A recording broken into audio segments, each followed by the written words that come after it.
Cumprimento os irmãos com bom dia, na paz do Senhor, amém? Sejam todos bem-vindos à melhor escola do mundo, a Escola Bíblica Dominical.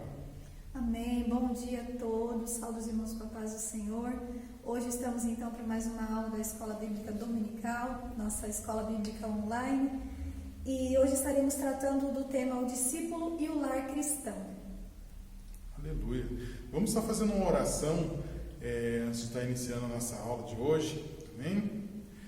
Querido Deus e Pai, nós entramos na Sua presença, meu Senhor. Pedimos, meu Deus, que o Senhor venha, meu Deus, sobre nós, abençoando essa aula, meu Pai. Abençoando a cada um que está ali, meu Pai, online, assistindo a essa aula, meu Pai. Em nome do Senhor Jesus, pedimos que o Espírito Santo venha nos revestir com o Seu poder, venha nos dar, meu Deus, entendimento da Sua palavra. Venha, meu Deus, que nós tenhamos um coração receptivo à Sua palavra, meu Pai. Que nós venhamos a entender e compreender, pôr em prática, meu Deus, tudo aquilo que for falado, meu Pai, nessa manhã. Em nome do Senhor Jesus, nós oramos ao Senhor. Amém? Amém. Convido o Ministério de Louvor para estar louvando, fazendo um louvor. Amém?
Gostaria de pedir aos irmãos que abrissem as Bíblias lá em 1 Timóteo 3 e 4, onde o texto diz assim. Vou estar lendo aqui com os irmãos, 1 Timóteo 3 e 4. Que governe bem a sua própria casa, tendo seus filhos em sujeição, com toda a modéstia. Esse então é o versículo-chave do nosso estudo de hoje. Que governe bem a própria casa, criando os filhos sob a disciplina com todo respeito. Então, é importante que o discípulo do Senhor tenha essa preocupação, tenha esse cuidado com a família. Não podemos esquecer que a nossa casa precisa ser edificada na palavra do Senhor, precisa ser trabalhada de acordo com os princípios bíblicos. E nós temos assim algumas situações. Por exemplo, existem pessoas que ao se converter, ao aceitar Jesus, ao se batizar, ele já contraiu matrimônio, já é casado, já tem uma família, já constituiu uma família. Então, quando ele vem para a igreja, quando ele se converte, aceita Jesus, ele já tem ali constituído uma família. Então, podemos incorrer em situações onde o cônjuge nem sempre estão ali em comum acordo, no que diz respeito a servir a Deus. Então, sabemos que existem muitas pessoas que estão na igreja, porém o cônjuge não. Nós temos casos de homens e também casos de mulheres. E aí, nessa situação, nós nos deparamos com algumas questões. Por quê? Porque uma pessoa vai seguir para um lado, vai buscar de uma forma, e a outra pessoa acaba buscando de uma outra forma, puxando toda a situação para um outro contexto. É importante que dentro dessa problemática, que dentro desse contexto, aquele que se converteu não venha tentar buscar, forçar o outro a se converter. É importante... Pegar força, pegar a unha, né? Isso, querer obrigar a pessoa a converter, né? É importante que ele vá assim por meio do testemunho, por meio de oração, né? Sabemos que vencemos muitas batalhas em oração, então é importante que aquele que se converteu venha buscar em Deus a conversão daquele outro que ainda não aceitou Jesus.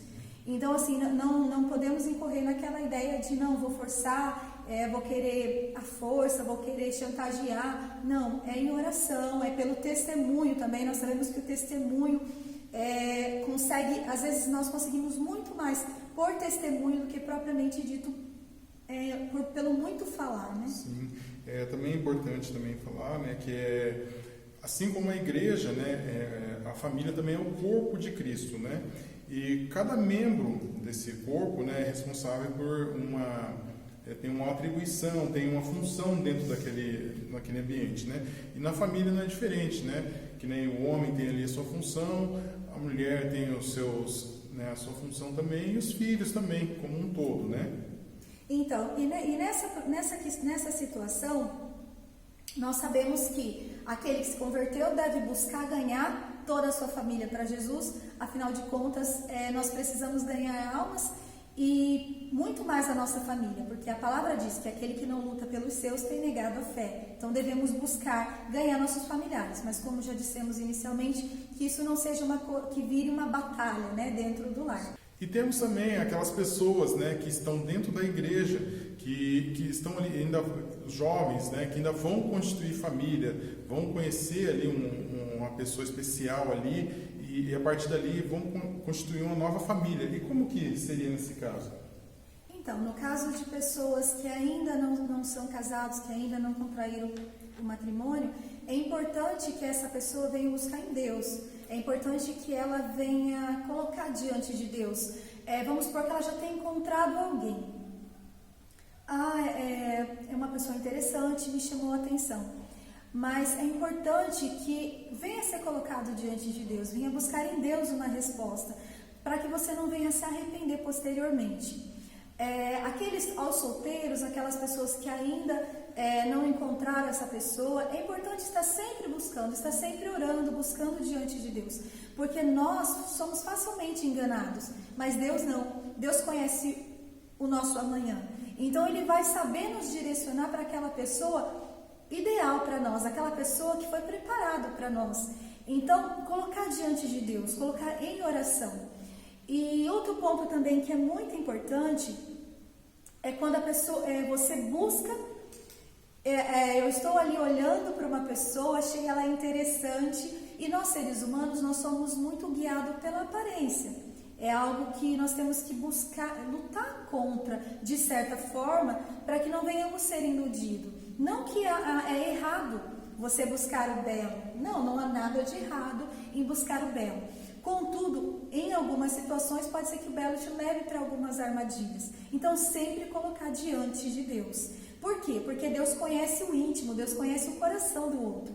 E se você coloca diante de Deus, você coloca em oração, Deus vai te mostrar a pessoa correta, aquela pessoa que é para você.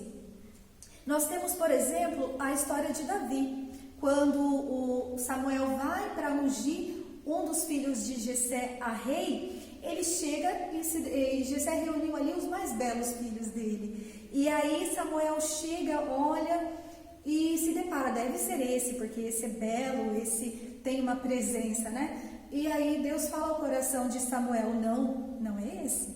E aí nós temos, e assim ocorre com todos, ele passa ali pelos filhos que ali estão, e aí ele olha então para o pai de Davi e pergunta, mas aqui estão todos os seus filhos? Tem certeza que não há mais nenhum? É aí que o pai de Davi fala, eu tenho, o mais novo que está lá apacentando as ovelhas. E aí então ele manda buscar a Davi. E quando chega Davi, Deus confirma no coração de Samuel que é aquele que deve ser ungido a rei. Então nós vemos aí que Deus, ele olhou o coração, mas o profeta foi guiado pela aparência. E aí, mas ele busca a confirmação e Deus confirma no coração dele, não, ainda não. Então nós podemos ver nessa história um direcionamento para que nós venhamos fazer a escolha pautado naquilo que Deus tem para nós. Buscar sempre em Deus, porque Deus conhece o íntimo. Ainda que nós possamos sermos enganados pela aparência, Deus ele vai nos guiar pelo coração. Então sempre buscar em Deus. Se os irmãos quiserem ler essa passagem, ela é bem interessante, está lá em 1 Samuel 16 e 7. Peço que os irmãos abram as Bíblias aí então, 1 Samuel, capítulo 16, versículo 7. Diz assim, porém o Senhor disse a Samuel, não antes para a sua aparência, nem para a altura da sua estatura, porque eu o tenho rejeitado. Porque o Senhor não vê como vê o homem, pois homens vê o que está diante dos olhos, porém o Senhor olha para o coração. Amém? Então temos aí um exemplo, né, que Deus ele conhece o coração do homem, ainda que nós em muitas situações sejamos guiados pela aparência.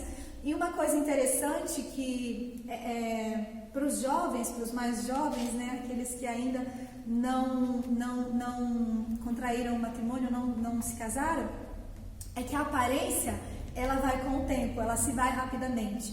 Contudo, o caráter é uma coisa que dura para sempre, né? Aquela pessoa parceira, aquela pessoa companheira. Então, assim, buscar em Deus para que você não venha se arrepender futuramente. Amém?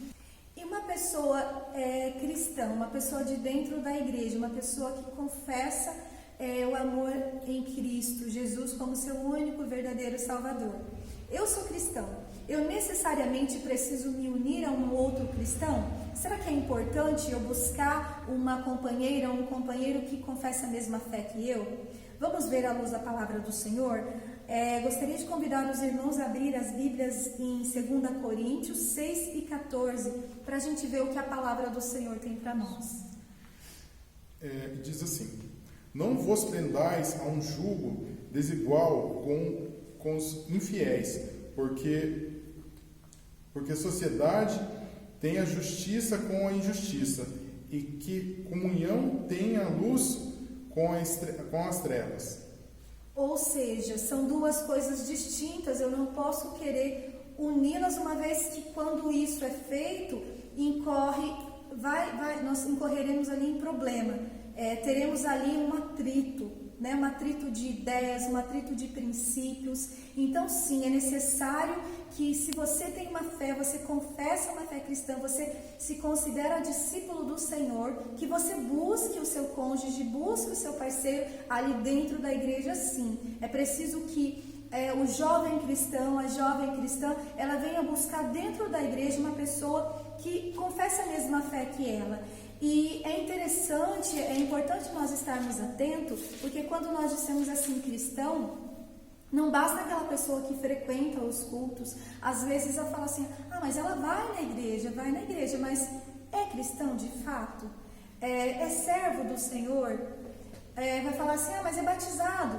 Ok, é batizado, mas é uma pessoa que tem vida com Deus? Se eu sou uma pessoa que tenho vida com Deus, eu preciso me unir a alguém que tenha a mesma visão que eu, que tenha as mesmas vontades que eu, concernente à obra do Senhor, concernente à casa do Senhor, no que diz respeito a servir a Deus. Porque se eu me unir a alguém que tenha um posicionamento contrário, eu certamente enfrentarei maiores dificuldades. Então aqui nós buscamos nos prepararmos para uma vida a dois. E se eu busco determinada questão, eu vou me unir a alguém que tem uma visão oposta, que busca algo diferente, é importante que haja esse questionamento na cabeça do jovem que ainda não contraiu o matrimônio, para que ele não venha a sofrer posteriormente. Amém? Então, isso é um ponto que deve ser levado em consideração. Então, não basta, ele vai na igreja, mas é servo de Deus realmente? Faça esse questionamento, busque respostas, observe o outro, para que você não venha a sofrer algo que não seria necessário. Amém? Então, sempre colocar diante de Deus para que o Espírito Santo venha dar resposta, venha trazer resposta no coração. E na questão, aqueles que já estão casados, né? Pessoas que já estão em matrimônio e o cônjuge não está, né, na igreja e tal. É preciso que haja um acordo ali entre os dois, como que... Então, quando o casal, a pessoa já se converteu, e já possui o cônjuge, já contraiu o matrimônio, você não vai poder deixar o seu marido porque você se converteu. A palavra do Senhor não nos permite. Amém? Então, assim, a ideia é que você venha ganhar essa pessoa para o Senhor. É você ali dar o exemplo, é você trabalhar com essa pessoa para trazê-la para a casa do Senhor. Buscar trazer essa pessoa para o seu contexto. E como a gente falou inicialmente, sem nada de força, não é pelo muito falar também. É joelho no chão, é oração, é jejum, buscando em Deus mesmo. Como se diz, né? Joelho no chão e buscando estratégias, né? Mostrando para o cônjuge, né? Formas que Deus trabalhou na sua vida, mostrando exemplos, né? Dando um bom testemunho que certamente vai atingir, né? O Espírito Santo vai operar. Amém? Eu gostaria ainda de pedir aos irmãos que abrissem as Bíblias em Amós 3:3. É um trechinho bem pequeno, mas é bem interessante. Isso, na verdade, seria uma pergunta aqui, né? A palavra traz um questionamento. Isso. Andarão dois juntos se não estiverem de acordo? Ou seja, é preciso que o casal esteja juntos, numa caminhada única ali, focada num único objetivo. E quando nós trazemos esse ponto, não apenas no que diz respeito a servir a Deus dentro da igreja, vir à igreja, buscar coisas de Deus, mas também em relação às finanças, é preciso que haja um acordo ali. Em relação ao trabalho dentro do lar, nós sabemos que existem casais onde a esposa fica em casa, não trabalha para fora, num trabalho formal, e apenas o marido tem um trabalho formal. Nesse caso, eu acredito que seja um pouco mais tranquila a divisão das tarefas, fica bem concreto ali para visualizar. A esposa fica ali cuidando do trabalho doméstico e o marido sai para trabalhar num trabalho formal em busca de recurso financeiro. Contudo, hoje nós sabemos que essa não é a realidade da maioria das famílias. A maioria das famílias, o contexto é onde o casal sai para trabalhar. Então, dentro dessa realidade, eu acredito que fica um pouquinho mais complicado esse acordo. E é onde entra a busca ali por não pesar não pesar para o outro. Por quê? É preciso que haja uma divisão justa. Porque não apenas a mulher, nesse caso, ficaria ali responsável. É preciso que haja uma divisão, para que não fique pesado para a mulher. E é interessante que, se há filhos maiores na família, que esses filhos também sejam incluídos nessa divisão. Então, é feita uma divisão de tarefas entre toda a família, para que não fique apenas um sobrecarregado ali com todo o trabalho. Amém? Até isso é preciso ser acordado para que o casamento flua com mais tranquilidade, sem muito atrito. Como se diz, né? Está atribuindo funções, né, aos filhos, né, que já estão com a idade um pouquinho mais velhos, né, já têm condições de estar ajudando em casa, já está atribuindo funções. Mas nós também, como maridos e mulheres, devemos, né, a divisão de serviços, né, domésticos de casa. Um exemplo, na nossa casa mesmo, nós fazemos a divisão. Hora eu faço almoço, hora a Érica faz almoço, o cuidar das nossas crianças também é feito uma divisão, limpar da nossa casa. E assim como um todo. Tá certo que tem algumas funções que eu não consigo executar e algumas funções que a Érica não conseguiria executar. Mas para tudo há um consenso, né? Um ajuda o outro, né? Então, e é interessante que aquele cristão que está dentro da igreja e ainda não contraiu matrimônio, é interessante que na constância do namoro, vocês utilizem esse momento para estar ali combinando, estar ali discutindo os pontos de vista de cada um. Porque às vezes um não quer ter filhos, por exemplo, o outro quer ter lá 5 filhos. E aí como que fica essa questão? Eu vou me casar sabendo que o outro quer ter 5 filhos, sendo que eu não quero ter filhos. Certamente trará problema no casamento. Então é interessante que no momento do namoro, isso já seja ali conversado, para que ele posteriormente não venha trazer sofrimento, não venha trazer frustrações. É interessante discutir ali aonde iremos morar, se vamos levar algum membro da família para morar junto conosco, se vai ter cachorro ou não. É um momento, o namoro é para essa discussão. É interessante que isso seja discutido na constância do namoro, para que não venha incorrer em problemas futuros, problemas desnecessários. Então nós vemos aqui que esse acordo do casamento, ele não pode ser simplesmente pautado no sentimento. É preciso que nós sejamos um pouquinho racional também, porque não deixa de ser um contrato, o casamento não deixa de ser ali um contrato. Então é preciso que o casal observe esses pontos, porque talvez no namoro isso fique muito distante, parece assim, não. Mas é importante para que não venha trazer uma falência para o casamento e venha incorrer posteriormente num futuro divórcio. Amém? No casamento, né, você vai estar ali administrando o seu lar, né? Você e seu cônjuge em parceria vão estar administrando, né? E procurando formas, né, tanto no âmbito ali espiritual, como também pensar também na questão financeira, né? Que acaba também influenciando muito na estrutura da vida de um casal, de uma família, é a questão financeira, né? Existe a divisão, às vezes fala, o tanto que você ganha, você administra, e o tanto que eu ganho, eu administro, ou vai ser em conjunto, a gente junta nossas rendas, e ali a gente administra o nosso mês, vê o que dá para fazer, o que sobra, o que falta, ou existem questões também que o casal pode levar separado, né? Levar cada um administrando o seu lado, né?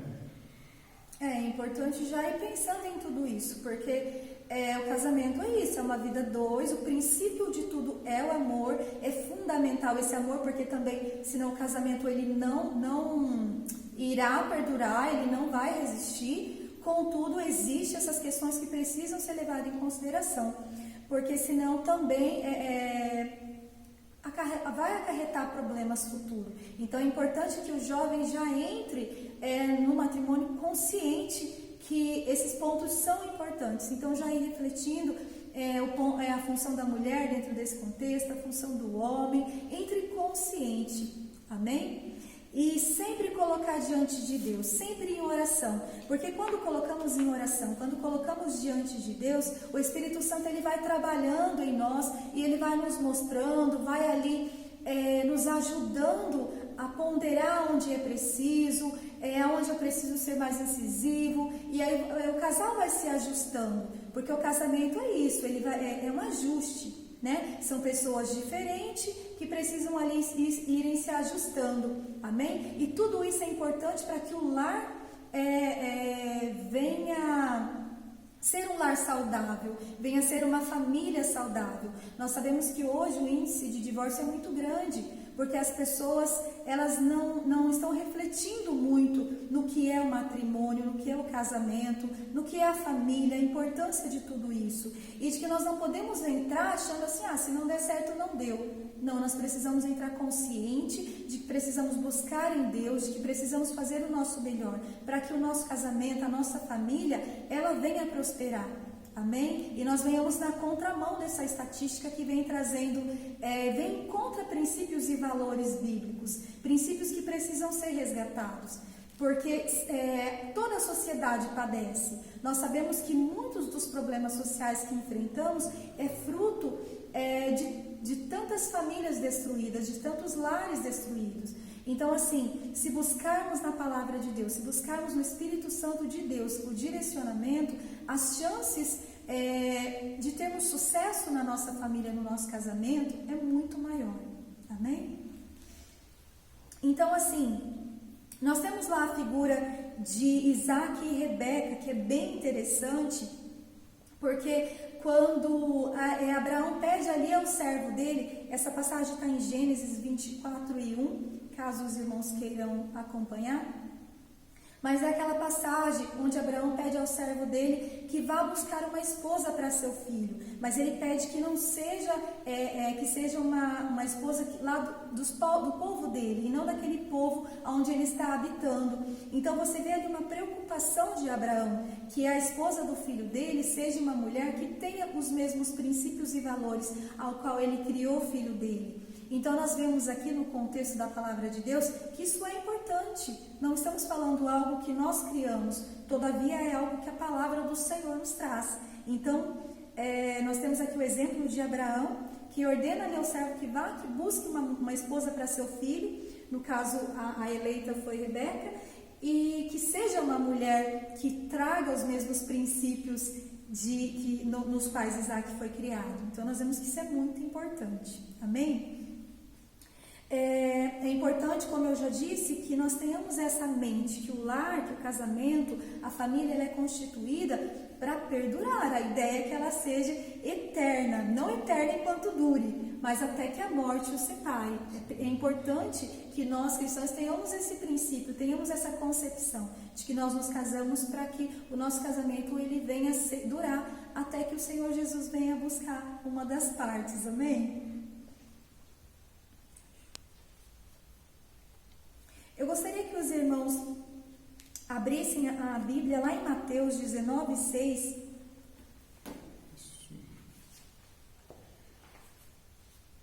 Diz assim: assim não são mais dois, mas uma só carne. Portanto, o que Deus ajuntou, não separe um homem.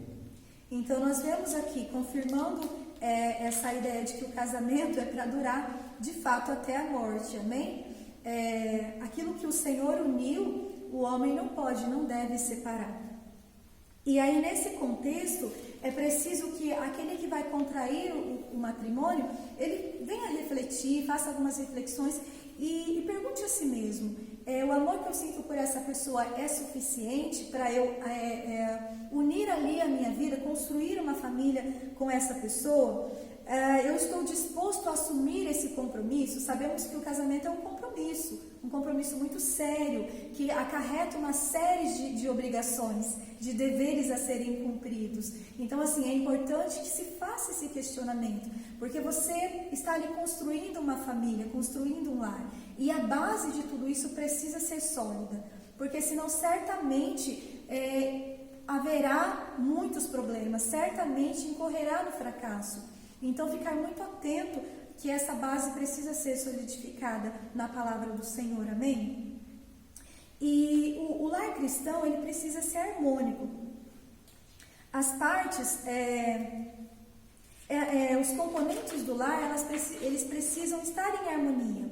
Então, existem alguns pontos que é importante para que essa harmonia venha a reinar dentro do lar cristão. Então nós temos a questão do companheirismo em dividir as tarefas, que é algo que nós já mencionamos. A paciência. Os casados sabem como é necessário termos paciência, porque sabemos que há dias em que uma das partes está mais estressada, às vezes não está lá muito bem, às vezes passou por alguma situação fora do lar, às vezes no trabalho.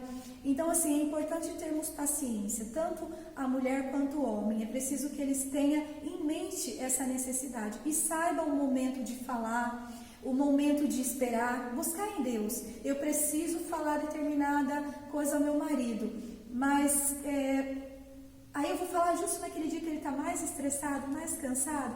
Não, eu vou esperar o momento certo. E vice-versa. Então, assim, é sabermos o momento de recuar, o momento de entrarmos em cena. Isso é importante, essa paciência, essa compreensão. A palavra compreensão dentro do casamento, ela é primordial. Se eu não for capaz de compreender o outro, eu não vou conseguir construir com ele uma vida a dois.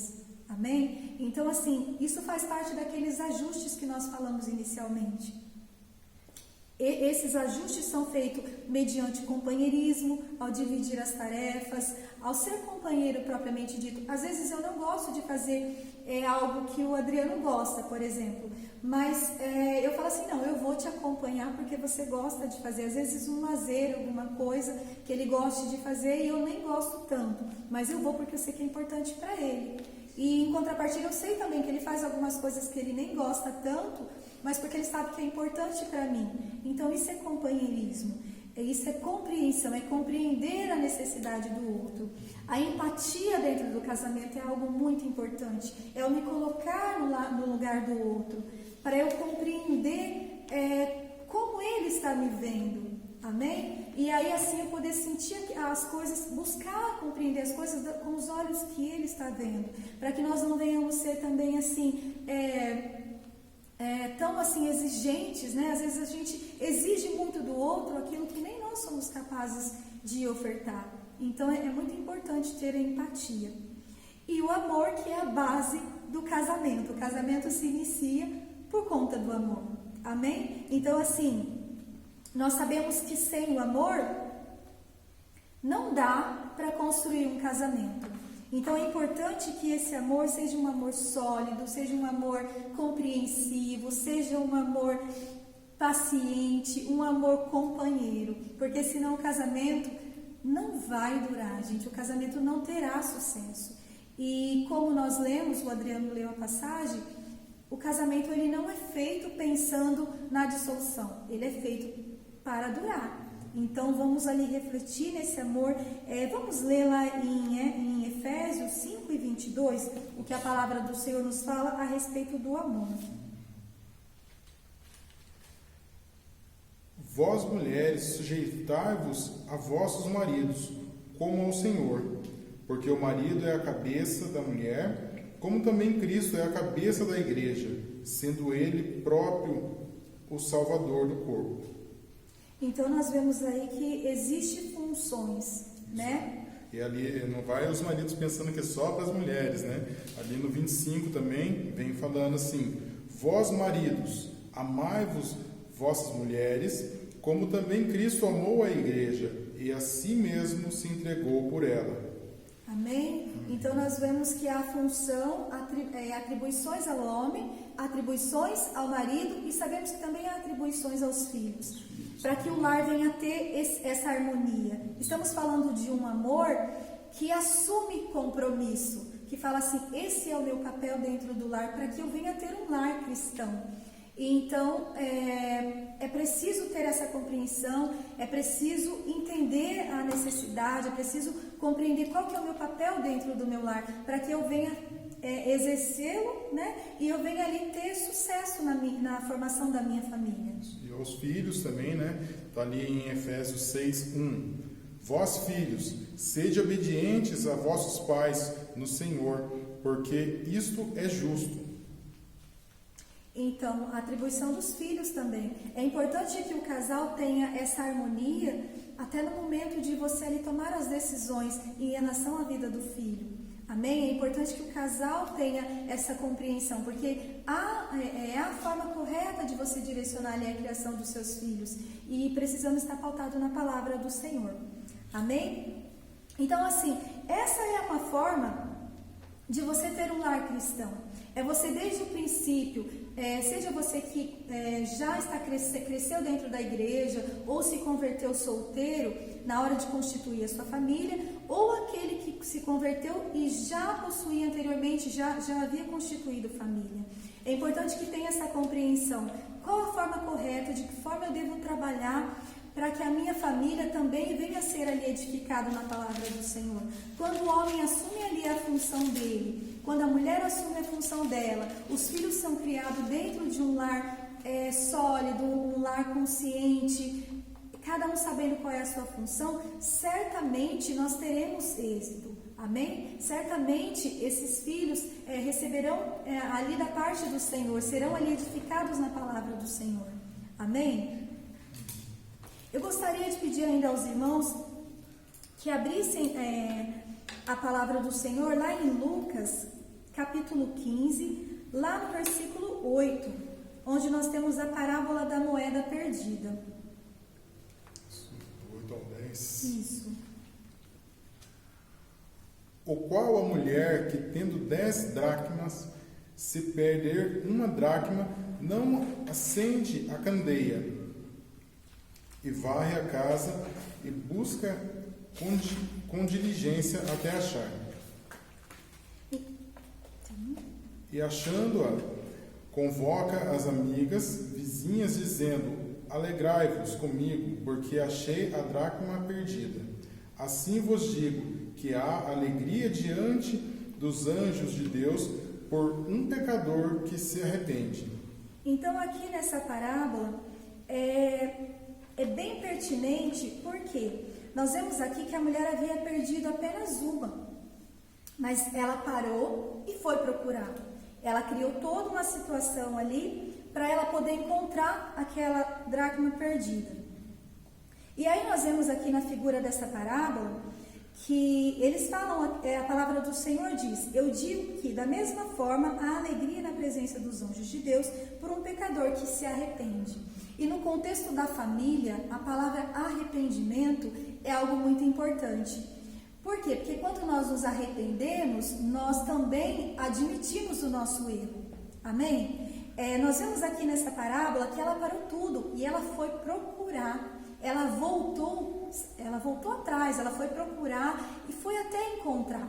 Então é importante que no contexto familiar nós tenhamos essa compreensão.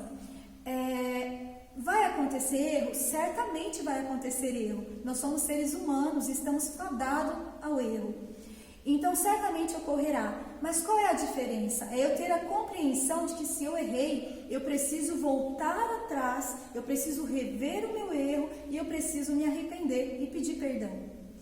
Por quê? Porque a partir dali se começa uma nova história. Não adianta eu ficar errando e achando assim: eu errei, mas vou disfarçar aqui, eu fico quieto, ela fica quieta e a gente faz de conta que nada aconteceu. Isso vai trazendo mágoa, isso vai com o tempo esfriando o casamento, esfriando o amor, esfriando a admiração do outro. Então é importante que nós estejamos conscientes do erro, que iremos errar. Mas é importante que nós tenhamos essa consciência. Errei, peço perdão, converso, admito o meu erro e falo: olha, me perdoa, eu errei, sou falho, mas estou aqui admitindo o meu erro e estou pedindo perdão. Nós temos lá em Apocalipse, a carta à igreja de Éfeso, quando o Senhor diz: tenho, porém, contra ti que abandonastes o primeiro amor. Lembra-se de onde caiu, arrependa-se e volte ao primeiro amor. Então, no contexto familiar, no contexto do casamento, quando nós erramos com os nossos filhos, quando nós erramos com o nosso marido, é importante que nós tenhamos essa consciência de nos arrependermos e voltar.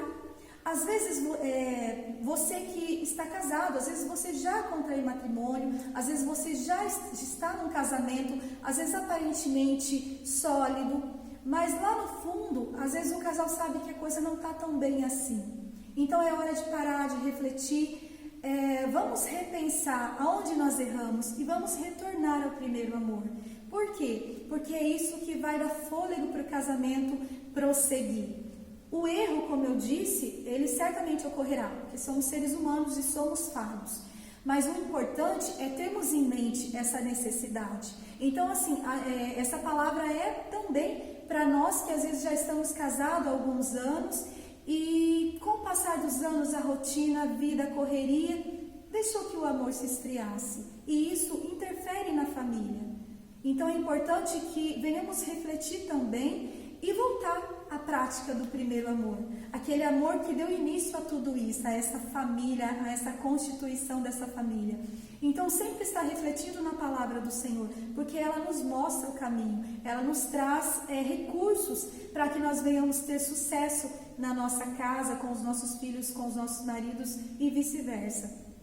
Então assim, vamos refletir. Os jovens que ainda não se casaram, aqueles que já se casaram, às vezes o casal está dentro da igreja, mas talvez o casamento não está tão bem assim. Vamos refletir, vamos voltar ao primeiro amor, vamos pedir perdão e vamos estar sempre conscientes da necessidade de termos um relacionamento sólido, de termos um casamento solidificado na palavra do Senhor, porque aí sim teremos um lar cristão, aí conseguiremos edificar o nosso lar na palavra do Senhor, amém?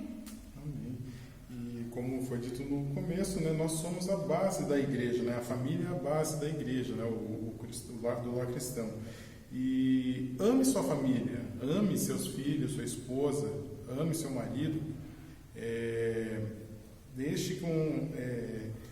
Deus está trabalhando. Se aquela pessoa não for convertida ainda, às vezes não está vindo na igreja, seu filho também, continue em oração, continue buscando ao Senhor, pedindo que Deus venha dar direção no coração deles, para que eles possam estar vindo ao reino do Senhor.